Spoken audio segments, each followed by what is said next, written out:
Which team will shine tonight at AT&T Stadium? Let It Shine, sung by the inspiring Body of Christ Living Sound Choir from right here in Dallas.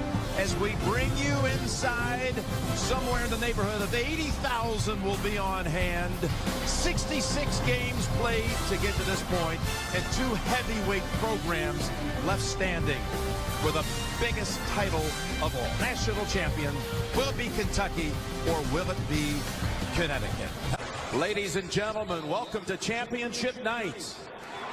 Making their 12th championship game appearance. They are the winners of 8 national championships. Please welcome the Kentucky Wildcats.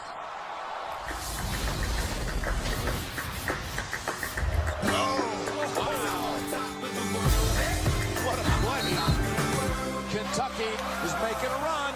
Oh, tapped up somehow. How did that happen? Oh, my goodness. It right to him. This is the point where he always hits it.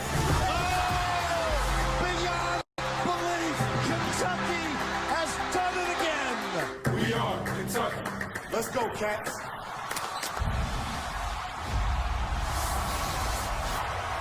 Starting tonight for the Kentucky Wildcats. At forward, a freshman from Rochester Hills, Michigan, number 1, James Young.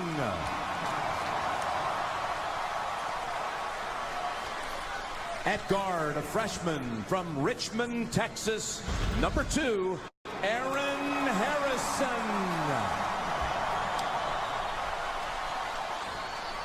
At guard, a freshman from Richmond, Texas, number 5, Andrew Harrison. At forward, a freshman from Dallas, Texas, number 30, Julius Randle. At center, a freshman from Brooklyn, New York, number 44, Dakari Johnson.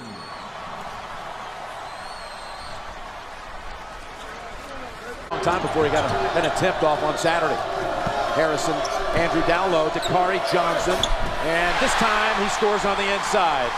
This is Kentucky's advantage against guards and still recover to get to the paint to contest shots. That is a vital asset to lose for Kentucky. Here's James Young getting it his way again. He was effective on Saturday, had a game-high 17 for Kentucky against Wisconsin, and he kept taking it to the paint like we've seen twice already. And the Twins pass it between them with 7 to shoot. Splitting the defenders, taking it in, and followed up by Poitras.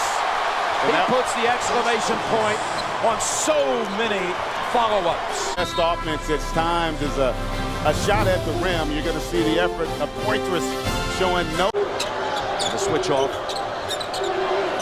Daniels challenging Randle. Takes it to him, and Randle says, not this time. Gafai doesn't know it. 1 to shoot. Not in time. And how about the block by Julius Randle? That was so impressive because he didn't get a chance to gather, because Daniels, that nudge right there doesn't allow him to get to gather.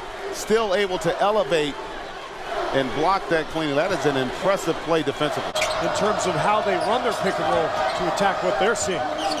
Kentucky with 10 points in the first 10 minutes, and then the jumper finally. I think it's Napier's game tonight. Yes. With the matchups, the way this game is being played, I think he's headed for a huge night. Andrew Harrison bangs home a three. On the penetration of the Harrisons.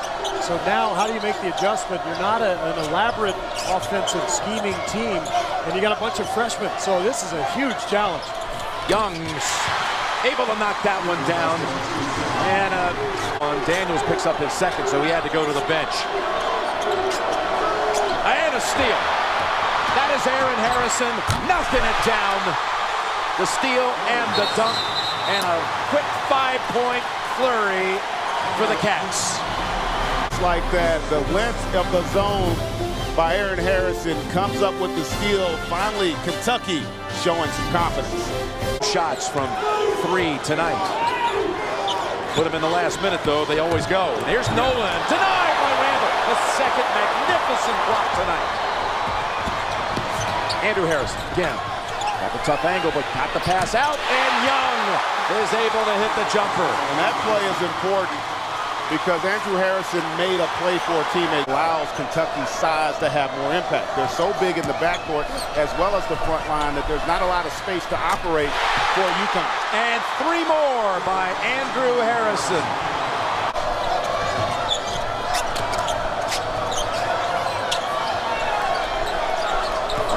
Lee is down low for Kentucky. Here's Randall, and he lays it in for the first time tonight. But again, another good decision by Harrison. Andrew taking off with 6. Driving up high off the glass for Randall. Randall able to pluck it and bring it down and put it up and get fouled, and a chance at the 3-point play. And again, we talked about the adjustment Kentucky would have to make, and sometimes you got to become a playmaker. It wasn't a great pass, but it was the right decision by Andrew Harrison to get the basketball over to Randall. I first thought he was bouncing it off.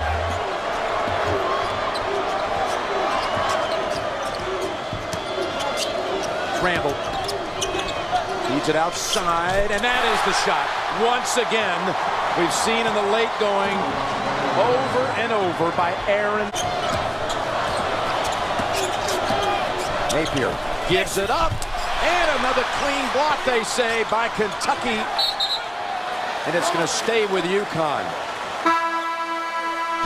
Nolan's had a couple of them stuffed. Kentucky changing its defense, chasing over the top, and Napier gets the ball right where it needs to be, but there's that length again on the backside. And we said it earlier, it's, seconds to get it started. Boatwright down low, and another block, this time by Dakari Johnson. Brima and Nolan having fits, trying to just finish from right underneath. Yeah, and it's a great play by Dakari Johnson coming over, but Brima had to make a play with the basketball in that possession. Against this Kentucky defense. Here's Gafai. Daniels trying to keep it for him, but Randall has it. Now Kentucky drives in, and Andrew Harrison cuts it to 1. And you can just see the difference in the energy level right now. Kentucky far more aggressive.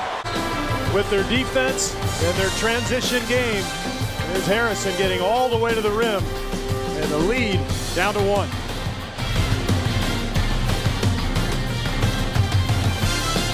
Of pace for every possession, never overextends and really takes himself out of the game. Young able to get in and slam it home and to the line. And I believe that's going to be 4 on Brima. It is. This is spectacular. It is spectacular. And how about this? As Brima gets a piece of it, but he's still able to power through here. Watch there. He gets a piece of it, able to still power through.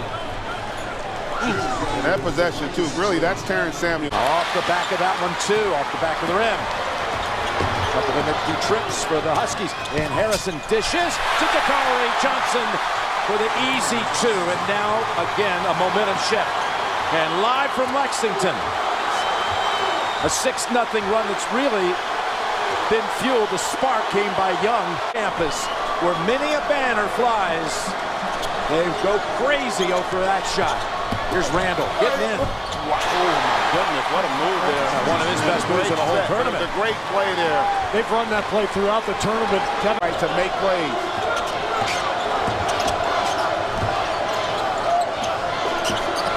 Randall taking it in. Oh! And a foul on UConn. Poitras, in a number of tournament games, has come up with a block or a slam in the last minutes that have created sparks. Here's another one. He'll be shooting a free throw out of the break. See if Kentucky's able to get back. Yeah, put some pressure on the defense. And how about that play from Gafai? Staying in front without fouling and then getting the rebound. Lob it underneath to Daniels. 2 Wildcats commit. Daniels waited and was rewarded. We saw though has done the job. Kentucky offensively has been spectacular this entire tournament. Young able to slide in there for the 2. 15 to shoot, 30 left in the game. Underneath, wide open, and falling right on top of Chroma. Just a horrendous defensive. Because remember, this is also a great free throw shooting team. He's now 7 of 7 in the tournament. It's a critical decision by Calipari that may backfire. And Poitras with his 4th foul. UConn 10 for 10 at the line.